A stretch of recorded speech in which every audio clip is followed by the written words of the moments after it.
2026 ആദ്യത്തെ box office ഹിറ്റായി മോളിവുഡിൽ നിന്ന് ചത്താപ്പച്ച മാറുകയാണ്. ആഗോള ബോക്സ് ഓഫീസിൽ ഏതാണ്ട് 30 കോടിയോളം കളക്ഷൻ ചത്താപ്പച്ച ഇതുവരെ നേടിക്കഴിഞ്ഞു. ഇന്ത്യൻ സിനിമയിൽ തന്നെ റെസ്ലിംഗ് ബേസ് ചെയ്തുകൊണ്ട് വരുന്ന ആദ്യത്തെ ഒരു സിനിമയാണെന്ന് പറയാം. മമ്മൂക്കയുടെ അതിഥിവേഷമാണ് ഈ സിനിമയ്ക്ക് വലിയ രീതിയിലുള്ള കളക്ഷനിലേക്ക് എത്താൻ സാധിച്ചത്. ഗംഭീര ഇനീഷ്യൽ കളക്ഷനാണ് ചത്താപ്പച്ച ആദ്യ ദിനം മുതൽ നേടിയത്.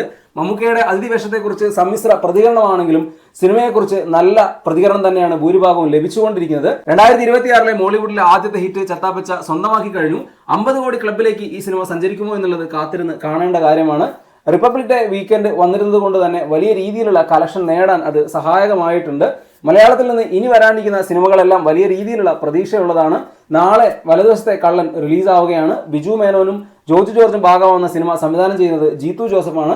ജീത്തു ജോസഫിന്റെ അടുത്ത ചിത്രമായ ദൃശ്യം 2 ഏപ്രിലും തിയേറ്ററിലെത്തുകയാണ്.